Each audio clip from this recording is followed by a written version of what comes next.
Oh, yeah. Network broadcast. You can find us on Roku TV, Amazon Fire TV, Facebook, and of course YouTube. Get all your NFL news here first. He has time. He's got him. Side touch is there. Leaping grab. Touchdown. Touchdown.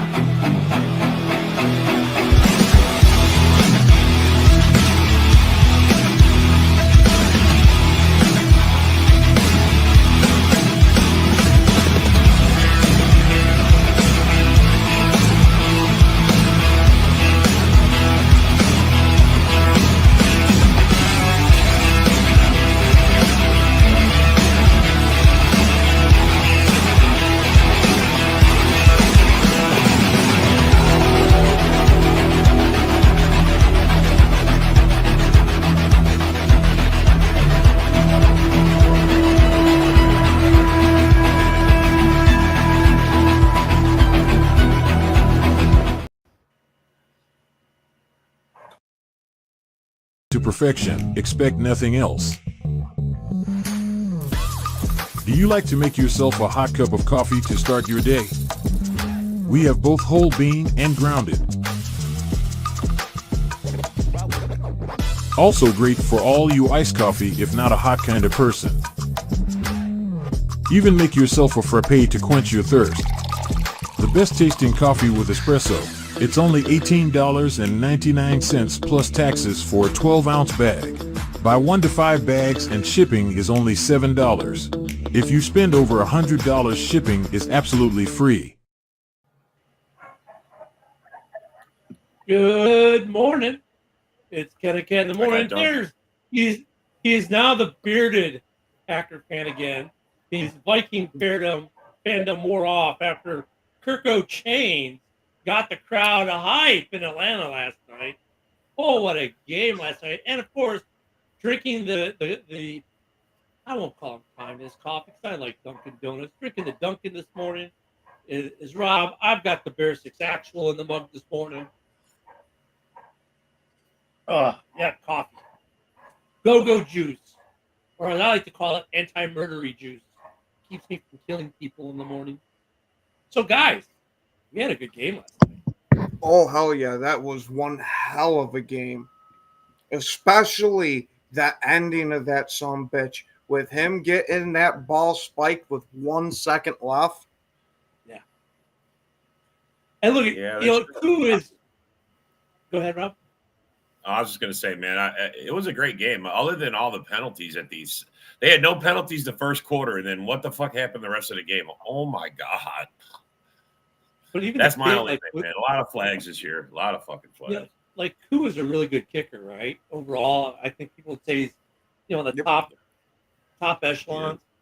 Yeah. And he misses that first field goal, after knocking out that massive game winner last week, right?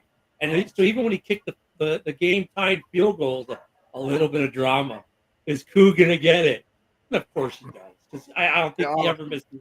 He doesn't miss the big kicks, but he's like, what a game. I mean, my son and I were watching it, and I was like, okay, Baker's dealing. Kirk is dealing. But, it just seemed that, like, in the fourth quarter, I don't know what happened with the Bucs. They ran out of gas, whatever. They just couldn't seal it. And then Kirk did Kirk O'Chain's thing. I can tell you exactly what changed that fucking game. Is when they're running back, not even fumbled, had the ball straight taken from him. Yeah. Good morning, man. He just grabbed it as he was running past. It was so funny, bro. I couldn't believe that shit. He couldn't even believe it either. He looks back like, what the hell just happened? He just picked his pocket, man. I'm like, he just picked his pocket. He ran right past him, and he's like, the ball's gone. I was like, man. And here I even promote hashtag Dirty Birds. Hashtag Falcons. Where's Dom this morning? Where's that Falcon? Dom gets a win, and he's not here. Fucking MIA. Well, Dom switched to painting, so his schedule is going to be hit and miss. No excuses. He could take 5 minutes to get on his phone going, hey, what's up, guys? We won. Woo, Dirty Birds. Hey, Rob, you know what that tells me? He has no commitment to his football team. No commitment. None. Let's put What a dirty bird! It's what you expect from a dirty bird. Yeah, that's it. No commitment. I tell you. Oh, what a game! I mean, I don't know.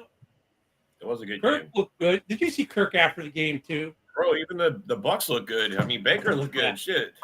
Baker looked great. Kirk at the end of the game though, trying to hype the crowd up, doing the dance.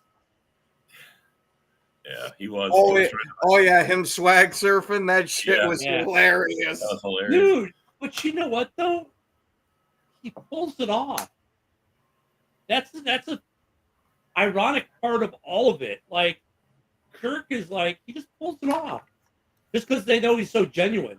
You know what I'm saying? He's just a genuine guy. So whatever he does, he just pulls it off. I mean, Kirk looked good yesterday. You could tell the Achilles still, he's not planting completely, but he's good. He's just, yeah. And Bro, Baker. Drake London looks like a legit wide receiver. I didn't think he would be, but he's legit. He's legit. 100% amazing what happens when you have a quarterback that can get you the ball. Yeah. You know what's funny though? Like yesterday, Bears Twitter, people were talking about Mooney, right? Oh, look how great Mooney's doing now. Look how great Mooney's doing. And as soon as they all start posting stats about how great Mooney was, he drops that wide open. I mean, dude had no one around him for 20 yards, and he drops it. And I don't think he was expecting it to be right there when he turned around because Kurt laid it on a dime, bro. I don't think that it was that, because if you watch the replay in slow motion, you can see he's looking as the ball's coming there. But like the last second, 2 seconds, he turns his head because he knows that he's open, thinking about where he's going to run. I go. Yep. You got to look the ball in. I mean, first, but it was bro. like on Look the cue. ball in. Bears Twitter is going crazy about, oh my God, look how good Mooney is being now. This is what he thought he'd be. On cue, drops pass. Beautiful.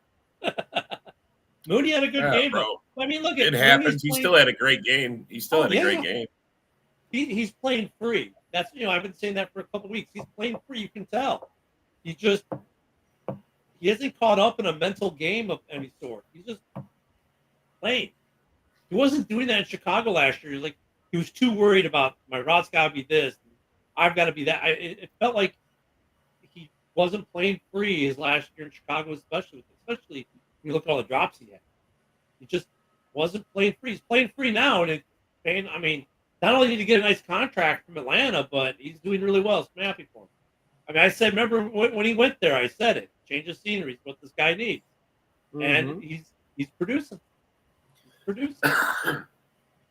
Gotta love it. Gotta like when they produce. So yeah, great game last night.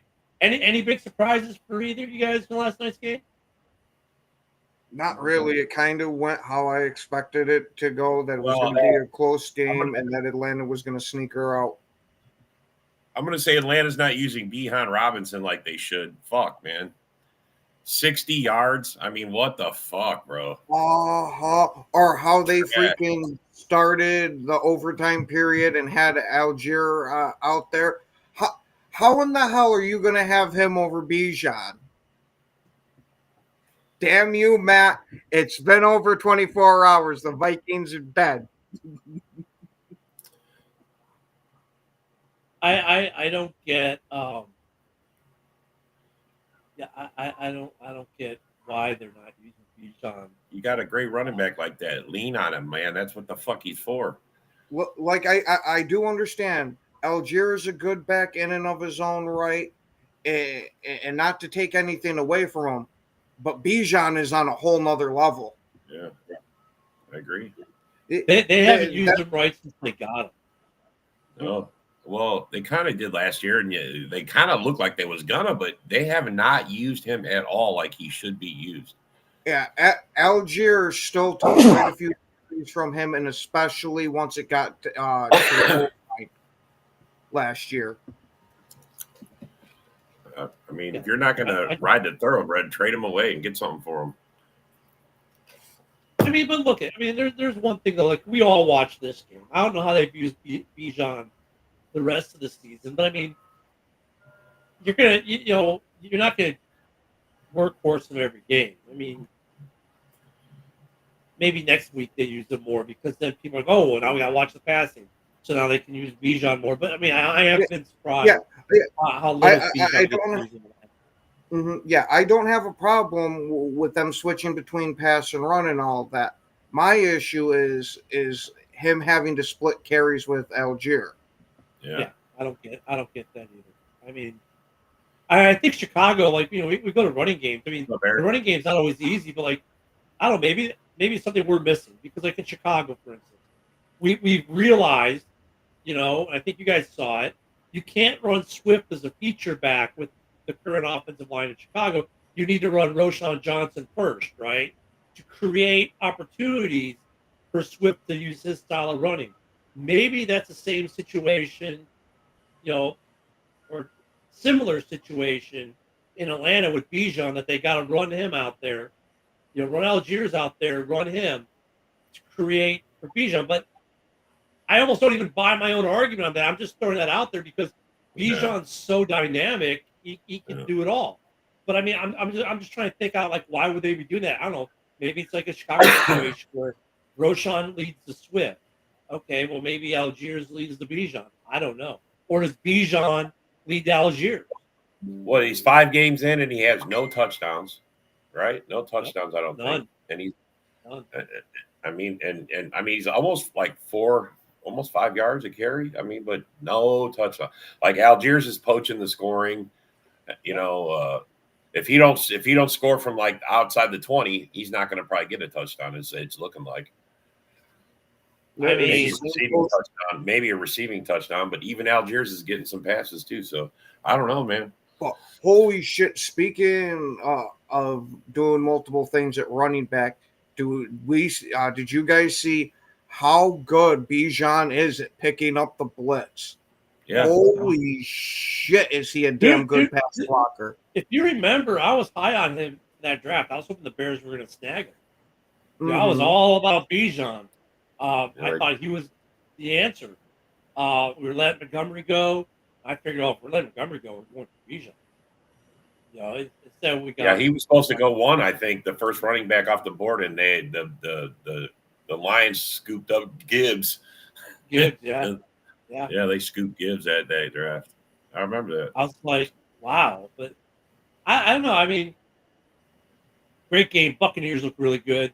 Those two teams meet like 3 more weeks. Unfortunately, I wish they'd meet a little later when it's really gonna impact the playoffs. Not that game won't, but it just feels like you get that late division rival game, week 15, and it's for the division championship or to create separation. I mean, I think that would have been a much better time for that game. But oh well, 3 weeks from now, whatever. Kirk looked good. Kirk still got it, man. I mean, Kirk looked good, sharp. He's always looked good, though, right? I mean, I think of the difference. Well, and they're establishing themselves as the team to beat in the division. They've beaten 2 out of 3 already. They got to play Carolina, and then. Well, they'll beat Carolina. Well, trap game.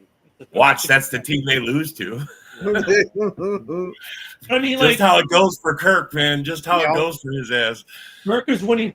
Kirk is doing something he didn't do much, virtually at all. 500 yards is impressive, bro. 500 yards is very impressive.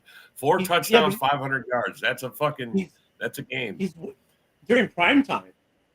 Yeah. During prime time. During prime time. Yeah. During prime time. Yeah. Yeah. He never wins. He's got 1 win in prime time.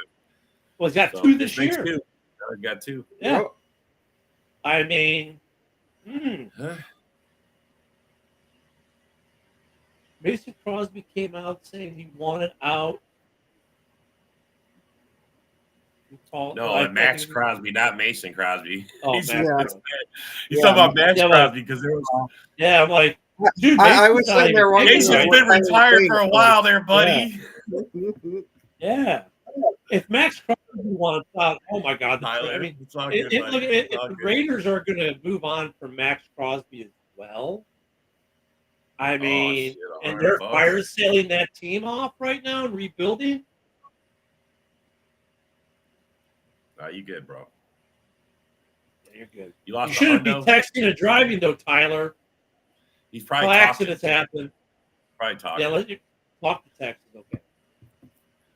Of course, Kirk Cousins was good as expected last night, but the only argument made for him is the performance being reflected in the playoffs. Yeah, but A-Dub, the other part of the argument, look at, okay, fine. But A-Dub, the other half of the argument everyone always makes is he can't win primetime games. He's won 2 this year already. I mean, A-Dub, it makes, okay, good argument, but the rest of the story is the primetime game, and he's winning those. And he won, and they're beating the division opponents. I mean, week 5, they're already two-thirds through the division. Playing good football. They're playing good football there. They're playing good football. I mean, and then you look at the North, and you're like, what are we doing wrong? I mean, but you know what? Look at the North. Minnesota moves on from 4-0 chains, and they're 4-0. Yeah. So maybe for them moving on wasn't a bad deal. Well, with JJ getting hurt, maybe it was. How many 0-4 teams do we have? How many 0-4 teams are there? I know Kansas City. Huh? It's just the Vikings in Kansas City. No, I know who the 4-0 is. Who's the 0-4? I know it's it's the Bengals. No, they got to win. The Jaguars. The Jags and who else? That's it. Just the Jags. Yeah, just the Jags are 0-4. It's just as hard to be 0-4 than it is to be 4-0. I swear to God, it's not. It's fucking. So are the Jags and the Raiders going to be fire sales at the trade deadline? I don't know if the Jags will be. I still think Tony Khan believes that he's got a real team there. That maybe we got to get rid of the coach and general manager again and try retreading it. Even though Trevor Lawrence is the one constant. Wait, wouldn't that be the first time they got rid of the GM? Because Trevor Balke is still there. Oh, I didn't realize they still had the same GM. I know they've gone through a few coaches. No, Trevor Balke's been there through 4 coaches. Wow. Khan is like, damn it, you guys were good for a while, and I can't move them to London. Yeah. They're actually because when I lived in Jacksonville, they couldn't sell tickets. The games weren't televised there. It's the only team in the NFL that was under blackout more times than not because they couldn't sell tickets. They were selling tarp advertising to cover entire sections of the stadium in order to try to get TV. I mean, I was getting tickets from the USO for $10 a pop. It cost me more to park my car than it did to get in the gate. So, I mean, and Khan buys a team, and everyone knows he owns an EPL, right? English Premier League team. And so he's got his own stadium facilities and everything over there. And then they signed a contract with the NFL to play 2 games a year over there. Well, originally they signed a contract to play there every year. Now they have upped it. We're going to play there 2 times a year. I mean, tell me Khan is not making the move to eventually move the Jacksonville Jaguars from Jacksonville to London. I mean, people have been talking about this. He just signed a 30-year. He just signed a 30-year contract for the new stadium to be built in Jacksonville, so it won't happen for 30 years. No, that no one cares about that. They'll break it. They just pay the money and go. That people think that matters. It doesn't matter. Look how many times teams break contracts to leave a stadium. It happens all the time. He'll pay the money because he'll make it back in London in 1 year. They made him not only guarantee that they'll stay there the 30 years, they made the penalty $100 million on top of whatever the breaking the contract is. Per year they break it from. Per year they break it from. Well, yeah, that he might not make that back in a year, but still, there's ways out of it. These guys find loopholes. I don't put much credence in any of that. There's always a loophole. There's always a way out. If they can't sell tickets, I'm sure he's got riders on his app too. If they can't put X percentage in the stands, if this, that, the other happens, put this way, if these guys want to get out of these contracts, they do. You know it, I know it, we've all seen it. You know what I say about the Jags? It looks great re-signing that QB with a lower completion percentage than Daniel Jones, don't it? Well, but you know what, though? We put it up yesterday. The top 5 quarterbacks, only one of them has a winning record. The top 5 paid quarterback, only one has a winning record. That's it, one. The rest Which of them one? don't. Sam Darnold? No. Yeah. No, it wasn't Darnold. It was it's your guy. Oh, Jared Goff. Yeah, your guy. Yeah, the guy. Goff. The guy that over the last 2 weeks, and this is a real stat because 2 games He's been 36 of 41, 3 touchdowns, 0 interceptions, and an 87.8 completion percentage. Man, I think Goff got tired of everybody talking about him being just a middle of the pack type of guy, and he's turning it right on this year. Well, and here's the other thing about that list. That list that we showed didn't even include Dak Prescott because he's not in the top 5 this year because his money kicks next year. And that's without. So if you want to put Dak in there, the top 6 paid quarterback, only one has a winning record. That's it. I mean, so no one's getting their money. Lions. You can keep him. He might be the Bears QB if Caleb keeps having down games. Why? Because Caleb keeps his numbers go up every game. No, I mean his first 2 games were bad, right? Was his first 2 games bad or not? They were. The first one was. The second, I would say they were horrible, but they weren't great. Okay. I mean, he in the first 2 games he threw 2 picks, so it's not horrible. I wouldn't call it trash worthy. He didn't cost his team a game. He just didn't win the game for the team. So I wouldn't call him great, but he's been getting better. But T-Law's had how many years? 94 yards total offense in the first game isn't bad. That's not all on the quarterback. You make it sound like it's all on the quarterback. It's not. If you have no run game, is that on the quarterback? No, it's not. I mean, to me, horrible would be like to me, horrible. I'm sorry, but to me, horrible would be like he threw 3 or 4 picks, cost pick 6 in there, did a lot of dumb rookie stuff that cost him the game. No, I mean he didn't have great games, but he didn't have absolute trash games either. He worked with what he had and wasn't able to do much. I mean, that's not trash. Like he wasn't able to do much. Oh, he's gotten better, and he's called some of his mistakes. But that's not trash. Less than 50% isn't trash. Average QB. Well, the entire NFL would have been trash in week 1 and week 2. Then basically, JB. I mean, you guys can sit there and try to do all the hate on Caleb shit, but it doesn't want it. I'm just saying, all the rookies played bad the first week. Really, go look at it. I mean, but I'm not saying that he played great either. I'm just saying it wasn't trash. To me, trash is you threw a bunch of interceptions, a pick 6, some other stuff in there. You did things that basically you were the reason they lost. Caleb wasn't the reason the Bears lost in week 2. He wasn't the reason they won in week 1 either, right? But Will Levis was the best player on the Bears roster. Oh my God, whatever, JB. I mean, yeah, because the defense did nothing. It's all about because Will Levis was whatever. I mean, the point is, it wasn't trash. It wasn't great either. I'm not advocating that he was great.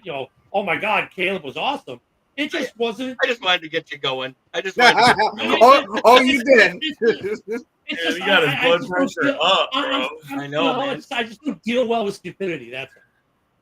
He almost turned his orange as that face goggle on his guy in the background. Let's be real. I mean, we're talking real, and then we come out. I mean, we're talking real, and then we come out with trash talk. It's like, dude, it's too early in the morning for that. I was gonna say it's Friday. You got your coffee. It's Friday. You know what Friday is for me? It's the same as it is every Friday. It's Fuck Your Feelings Friday. Yeah. Fuck your feelings. Got it. Hitting questions. Joe, JB is asking hard-hitting questions. And Joe, speaking of fucking your feelings, so someone said, who was it? Said that it was the Crosby wants out, bro. He wants out. Crosby wants out. That's Ken found a thing yesterday from this Raiders chat fan group thing that like I've never heard of. And I went after we got off the air, I went and searched every Raiders thing and that I could, and there's so far I can't find anything to validate that. So it was just that one chat, that one Raider group saying it. I don't know. I don't think so, because it would that would be huge news. And your heart's breaking, bro. I can see it. Your heart's breaking. You would think that somebody else would validate it if it was true. So I don't know. To be fair, I don't remember who it was, but I did see a second post about it too. Yeah, but they all came from uncredible sources. I looked for it too. because Yeah, no, I don't know where I found it at. I sent it to Ken. I sent it to you, Joe. I sent the clip that I saw. That's all. I mean, it was just somebody probably talking shit, trying to start some shit with Raiders. It was funny because Brad Holmes came right out and he goes, "Well, I don't care what the fans want or anybody outside the organization wants. I tell everybody what I do. I haven't hit anything. I don't spend big in free agency, and I don't spend big on trades." And that's where he left it. Yeah. I don't know. I don't think Crosby wants to leave, man. I think he wants to be a Raider for life. The only team that he would consider leaving for is the Lions because he grew up in Michigan and he, you know. But he even literally then, said that right after the Raiders lost in that interview. I can't remember whose podcast it was on, but it was on a podcast. He was a guest on. Mhm. Because they asked him, "Well, if you don't resign, where would you want to go?" He goes, "The only other team I want to be on than the Raiders." And he said, "Damn the Raiders," which means the Raiders are first, is the Lions. So until I hear it come out of Max Crosby's mouth that he wants out, I'm not jumping on any trade bandwagon. Yeah, see, and also I pointed this out yesterday after the show, but Max is in recovery, and one of the principles, like the spiritual principles of recovery, is rigorous honesty. So I don't think Max is the kind of guy like Devontae that would say, "I want to stay," but then behind the scenes be like, "I really want out of here." Like, it goes against his spiritual principles. If he wanted to leave, Max is the kind of guy, if you've seen his podcast, he's pretty honest and open about everything. He doesn't really hide anything. So I think he would be, if he was really feeling like he wanted to leave, he'd be like, "Nah, this is bullshit. I'm tired of being a Raider and I want to go." Like, And you know? if you look at the Jags roster, isn't it crazy that they're 0-4 right now? Because they're talented on both sides of the ball. It makes no sense for them to be this bad right now. Mm-hmm. Yeah, I'm they're 100% kind of one of the with you. surprises in the league, actually. You know, along with the Vikings being 4-0, like, I think that's a Well, I mean- surprise as well. No, what it, you know, though, when you think about though, it's surprising, yes, but it's not, right? We just haven't realized yet, or we haven't figured out yet, what is their single point of failure with these teams. QB. Well, it could be the QB. Yeah, that's a single point of failure. I mean, you look at teams, you say, well, certain teams, why aren't they performing because of the talent? Well, okay, where's the single point of failure? For them, it might be the quarterback. For the Bears, it's been the offensive line. You know, for Jacksonville, I don't know what's their single point of failure. They may have multiple points of failure. You know what I'm saying? That's what I think it is. Here's the crazy thing. Trevor Lawrence had 3 point.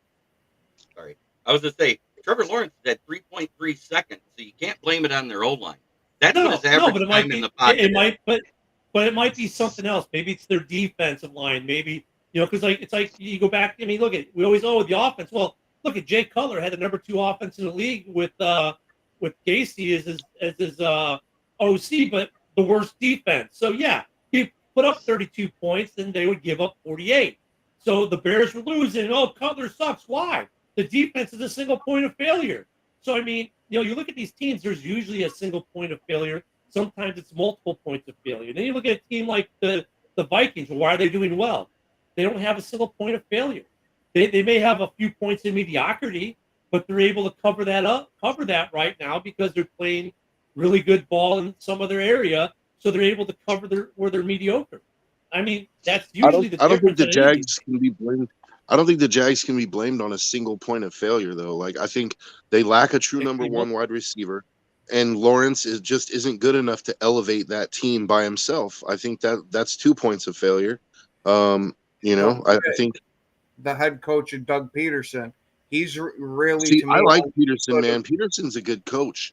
See, I thought he's only done good in one spot. I think he's a good coach. Peterson is looking almost as antiquated as Mike McCarthy right now. You know, it could be, you know, Joe, I'm not going to say he's not a good coach, but Mike Bartz, a lot of people say he's an offensive guru, offensive genius. But when he came to Chicago with Lovey, his offense sucked. It was trash. Why? Because he didn't have the same kind of personnel he had in St. Louis. It didn't fit. So you can be a great coach, be it a coordinator or even a head coach, and go to a new team, and whatever reason, you're the piece that doesn't fit. Didn't you guys get Yeah, Marsh but after he failed Peterson with got the them to the Lions for a playoffs, year? though. Did we already forget about the 27-0 at halftime Charger game when, so he's gotten them to the playoffs, I don't think change, Peterson is a though. terrible coach. I think it's a personnel issue. I just think the Jags, they're missing some key pieces to be a good team. But that's Like on they him, have though, some too, though, good, because they have some good pieces, but they just don't have enough good pieces, is what I'm it's saying. incumbent, though, to him then to go to the GM to get the pieces he says he needs, or to tell the GM. And if he is doing that, Yeah. I'm not going to say he's not. But if he is doing that, Yeah. then it's on the GM for not getting the pieces that the head coach is telling him he needs. Like, it's like me going, "Hey, Joe, I really need a right guard," and you go out and get me a field goal kicker. Like, dude, how's that help? You know? Here's the thing. Do you remember the 2022 draft? It came out like the day before the draft that the owner, Khan, wanted Aiden Hutchinson. The GM wanted Trayvon Walker due to his athleticism and upside. And the coach wanted an offensive lineman. Yeah. And who won? I said, you watch. I said, they're getting Trayvon Walker because Belky turns in the card. Yep. Ask for forgiveness. Yeah. Mhm. So, I mean, I don't know where the Jags' single point of failure or multiple points of failure are, but I mean, you can look at most teams and find that point. Like for the look at Packers, what's their point of failure right now? It's they've got McKinney, they got what's his can help me out, your guy, Mr. Interception guy. They got McKinney. statistically Yeah, the you were right second with best McKinney. safety in the Yeah. league right now. They got Xavier McKinney, Jair. You know, and Jair's not really playing, but that's fine. But what's their single point of failure on the defense? Is it their linebacking core? Is it they're not pressuring the quarterback? There is a single point of failure in that defense. That right there is what it is the lack of pressure on the quarterback. Yeah, they're doing the front four pressure thing and not trying to blitz as much. They're not sending linebackers. They're dropping linebackers into spies and coverages. And you're not seeing when Rashawn Gary was in the 3-4 and he'd line up at outside linebacker, he was almost unstoppable. Now they moved him up to the DN, and he's facing a right tackle without that extra burst from being 3 yards further back, and he's not as effective. And that's the problem we said when you're going from the 3-4. Well, it's also going from the 3-4 to 4-3. It's that learning curve, right? I was gonna say it might take him a little bit. Actually, but I also said when they was making that switch that I thought Gary was going to be capable of doing that. I think I thought he would be better as a hand on the ground defensive end. I agree. I think he will be, but it's going to take a couple more games. He's still a learning curve. You're changing muscle memory. Yeah, you're changing muscle memory. You're changing your muscle memory and your state. So they'll get better, but look at the Packers. Like every other team that's gone from 3-4 to 4-3, they've all those teams have suffered. That single point of failure has been pressure on the quarterback. But once again, to go to the bigger argument that we've been making here, you can go to almost all these situations where a team is underperforming, and you can single out a single point of failure. That if they were to correct that failure, they would be winning games, because the difference in the NFL this year, or in most years recently, has been, these are all one-score games. Not many people are getting blown out. Yes, there are blowouts, but on average, like last night, great one-score game. So you get these teams that are consistently losing one-score games. They fix that single point of failure. Now they start winning all those. I think they should put the backup defensive end that only played defensive end in, and move Gary back to outside linebacker where they're not getting any pressure from, and start using that blitz and rotating them from one side to the other, depending on who's more effective on the offensive line, just like they did when he was in the 3-4. Because I think he'll be more effective as a stand-up linebacker, because he isn't a hand in the dirt defensive end. When he was at Michigan, he was only effective 1 year as a defensive end, and they moved him to linebacker, and he became a sack man. I think for Gary, though, he's thinking, like, if I can get this down, the contract is going to be huge. so much bigger than a linebacker. Yeah. And I honestly think Gary is capable of being a hand in the ground defensive end. I really do. It hasn't shown itself yet, so I'm not saying JB's wrong. Maybe it turns out that he's not a hand in the ground, defensive end. But I think he's capable. I think he's athletic enough, and I think a lot of it is too. You're seeing him getting double and triple teamed on a lot of these plays, and with him being at defensive end, he doesn't. I wouldn't say understand, but it's not fully grasped on how to beat the double team from that spot. It's the learning curve going from 3-4 to 4-3. I mean, we've seen this time and again. And at the same time, most of your pressures have came from Lucas Van Ness and Kenny Clark when on a coverage sack, correct? Mm-hmm. Yep. And Lucas we all thought awesome. We thought that Kenny Clark would be more dominant with another defensive tackle with him, and it hasn't showed up yet. Yeah, that's what's shocking me. I would not be surprised if in this next draft the Packers are drafting defensive line guys. And then maybe it might have to. Wyatt looks good, but I don't know with Kenny. Well, I mean, but what I'm saying though is they might do that so they can move Gary, because right now maybe they think that Gary being on the line is their best option, unless now if they can get a true edge and move him back to where he may be more effective as a Mike or something.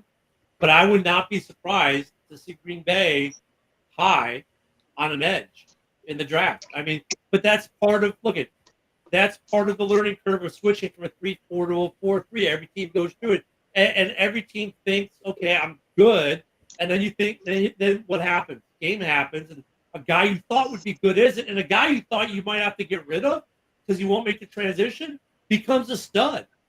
So it happens the inverse too, right? Yeah, like our linebacker Wilson. I expected him just to be like a bottom of the roster type of guy, a fill-in. Right. But he has been freaking outstanding this year.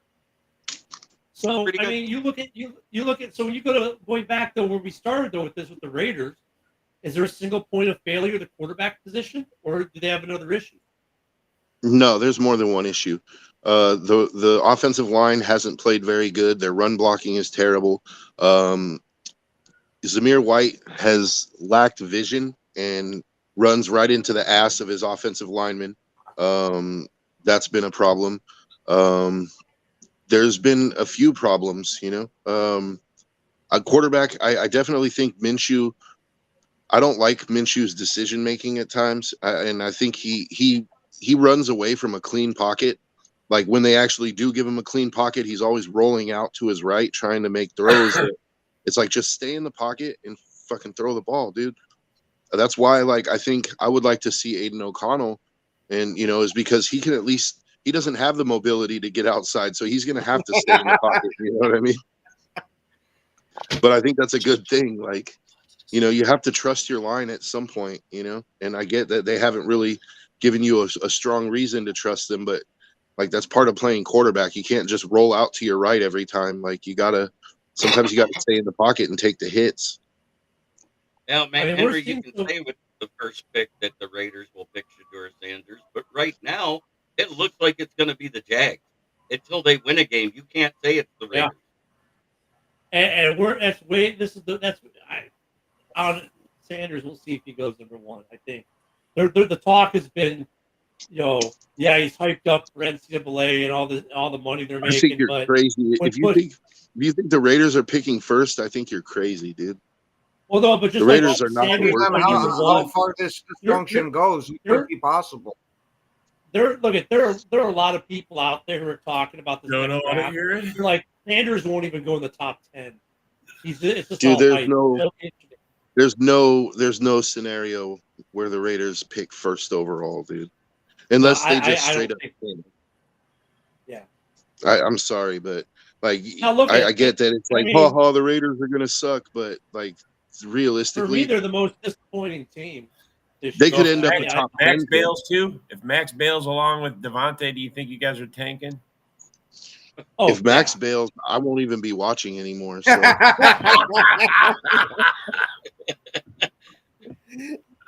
Yeah, I mean, You know, I don't see. I don't want to see that. I don't Gotcha, wanna see man, that. Henry. Yeah. But I will I say, don't you see know too what? many. The the only He's trolling surprise you, in the Joe. NFC North right now is Minnesota at 4-0. That's the only surprise. I did say, because, and Ken, you can back me up because you actually agreed with me. We had the Packers going 2-2 through the first two games because of the transition of the defense. We said they're probably going to be a 500 team till like somewhere between week 5 and week 8 because there was a transition with this defense. Yeah, and Hey, then not you only, guys don't. yeah, not only that, but Green Bay does start off the year a little slow, and it takes some You of guys know it what to a get week going. 7 bye? Are you a week 7 and bye? then too? Jordan Love got hurt. Also, I think we're week 10. Yeah, but the defense has nothing to do with Jordan Yeah, Love. The defense has its own issues. No, I mean, yeah, the I mean, we defense, gave up like, I 28 said- points to the Vikings in the first 25 minutes of the game, bro. Yeah. We gave up I mean, that 28 points. defense. I mean, what the I fuck? said it. Too. I mean, I said it. You know, I was saying it. The defense is going to have ups and downs, and by the end of the season, you hope they grasp it. They grabs hold, and that there would be some areas you'd see immediate improvement, and other areas you'd see fallback, and quarterback pressure has been the fallback. I mean, the Packers, look, they got a good team overall. They got a lot of young talent. There's no reason that defense can't go from being 27th to 20th by the end of the season. None. And that's good. That's good. I mean, look, that's like people think you need to make massive change. You really don't. Like, that's the thing, the byline is so finicky because your offense is as good as it is. Your defense doesn't have to be a top 15, top 10. Sure, would we all like our teams to have a top 10 offense and a top 10 defense? Of course we would. But let's be honest. It's not necessarily that feasible. Yeah. You know what I'm saying? It's If really we got not that around feasible. Yeah, if we got around 15, I'd be ecstatic. And I even said that before the start of the season. I think if you get to 20, you should be ecstatic because it's like it's 20? it's realistic. I mean, Well, I'd be it's realistic okay and it's with it, enough but of I an wouldn't be, improvement. super happy. But look, Dude. what I'm saying is with your offense, though, it's enough of an improvement that now you're going to win some games that you may have lost before. That's like with the Bears O-line. Like, they don't need to go from 28 to 2. If they go from 28 to 23, that's a big enough improvement. Now they're going to win an extra 3 or 4 games that they might have lost. So, I mean, the line for improvement doesn't have to be this massive shift from 28 to 15. If you can even move down 4 or 5 spots, that's usually enough for improvement that now you've added 1 or 2 wins to your win total. My birthday is next Wednesday. And my birthday will be during the Lions Talk with Smoke and Jeremy B and the NFL Roundtable Talk that we do on Wednesday. I said I have been a fan for 49 years because I don't remember before I was 5 years old if I was a Lions fan or not. Anybody who says that they remember stuff before they were 5, other than How about that shit? Yeah, JV, I'm telling you. Hey, There's all the quite time. a few people that remember stuff before they were 5. But granted, Yeah, but it's they're not usually- not in major detail. They had no Right. sports knowledge whatsoever at Hey, before 5 years old. There's Like I photograph- remember the house that we were in from when I was about 2 years old, but I only remember the bottom floor of it. As soon as you get to like 3/4 of the way to the top of the stairs, I have no memory of that. Hey, I'll tell you what. Facts. Devin, my youngest, has been a Bears fan since the second he was born. You know why? I've got photographic evidence that he was his very first hat.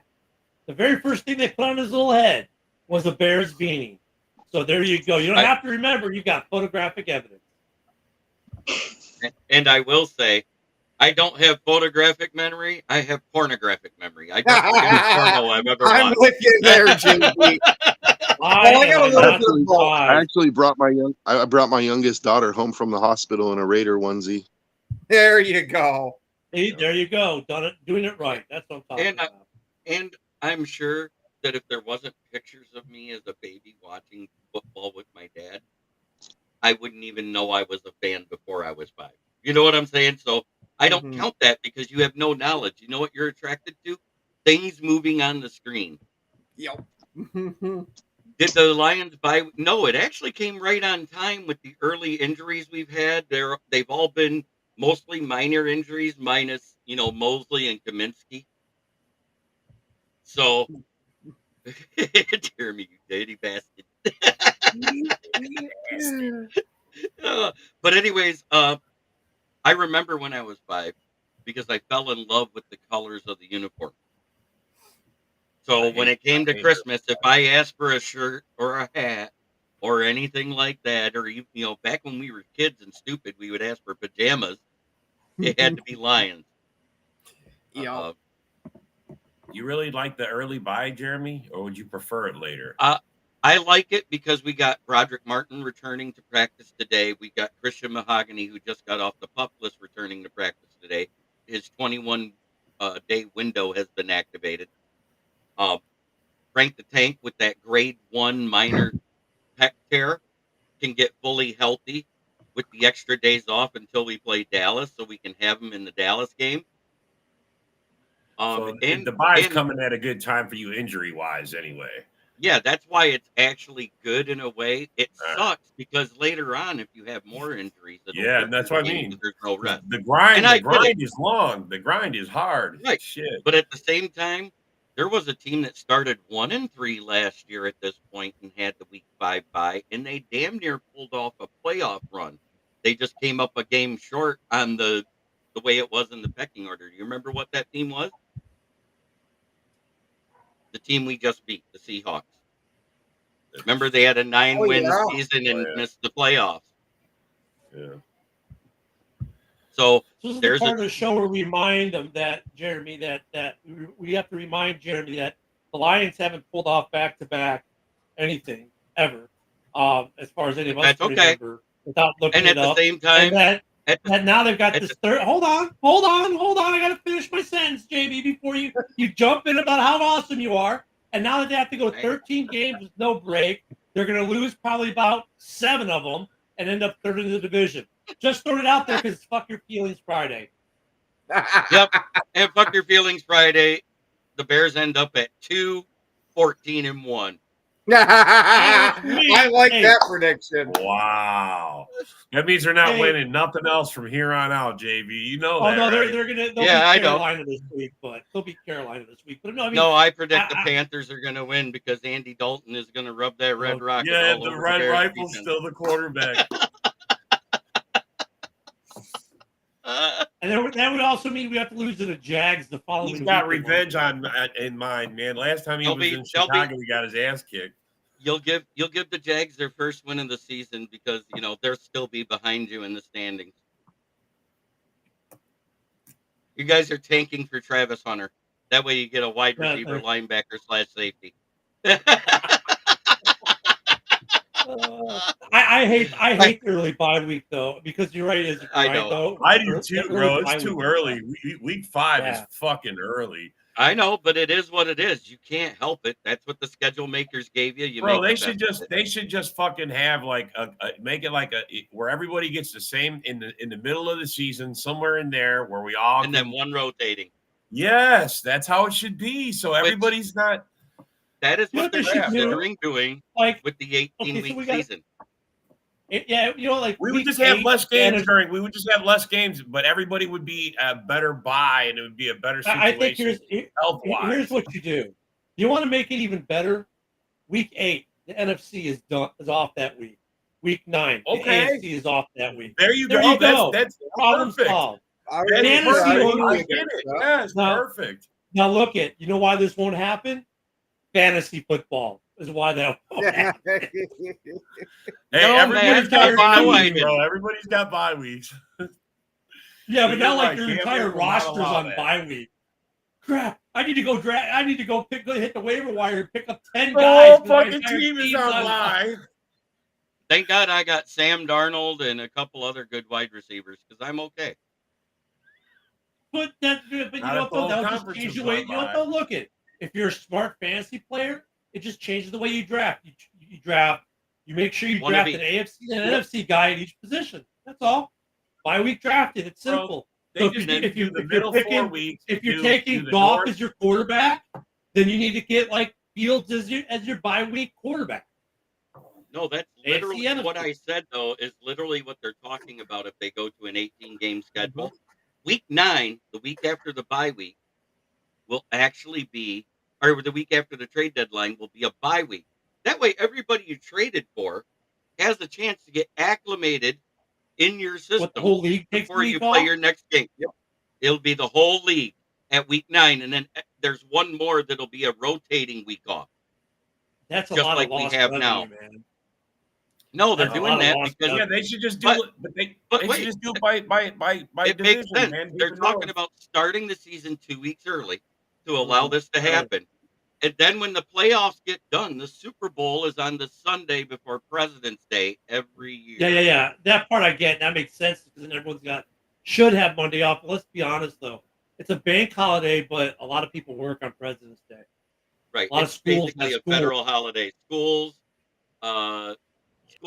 banks, post office. Not all federal holidays the schools get off. There's a lot of schools that acknowledge it and make it a 3-day weekend. Well, I know, but especially get it, here but- in but- Michigan. So but look at I say that, but I'm in favor of that because a lot of people will have it off, and now maybe people, schools that didn't now will, and now everyone will get President's Day off, right? Because there's another reason, I guess, if the NFL would be a reason to make sure everyone takes the federal holiday off. But I mean, I can't see them losing a week of revenue. Like they'd have to have something during that week. They'd have to do something during that week to keep the revenue train going. Just do the middle 4 That's- weeks. Just do the middle That'd 4 be the weeks of the perfect season. spot for the Pro Bowl. Nah. Oh, Because no. it's a flag football. Because it's a flag yeah. football game and Yeah, no one until gets hurt. some guy tears an ACL making a Yeah, cut. no way. And then that's no not way. that. And then the season's over. Then their season's over Yeah. because they played in a fucking But you know With what? all- meaningless game. Yeah, no way. But here's the good thing about Man. that. You could take it back and have it be what it used to be at this point anymore. Instead of it AFC, NFC, it's the Super Bowl winning teams against the Pro Bowlers voted in, just like it used to be prior to Still, 1961. that would negate the bye week then. That would negate the bye week for one team. To play a They meaningless should game where I'm there'd telling be you, man. not yeah. The middle 4 weeks of the season, you do just each division. Both North teams, both North divisions, both East division, both South division, both West division. In 4 weeks, it's over. And then They you just just need to rotate condense that every it. year. Then you just rotate that every year. Yeah, they just need to condense it down. Instead of starting, because we start what, week 5? When's bye weeks end? Like week 14 or something? It's like 8 weeks of bye weeks. It's like 13 is nah, the last bye week. 13, But only that's way- 25% of the league is shut down for those weeks. Yeah. You know, only 25%. Like, nah, That's it's it. gotta, it's I gotta go. actually, yeah, I actually kind of like the idea of having the whole league have the week off there. That way, can you imagine the ratings that they're going to have the next week? Because everybody's going to be chomping at the bit from going from But the football problem- to now we have a week of nothing to That's football. crazy. Just look, Two I'm problems going to have with my, this, though. my Two TV problems. on Red Zone all day. That's it. Look at two problems. Two problems with this. One, they have to have something there in that week. They're not going to go a week with nothing, right? They have to have football every week.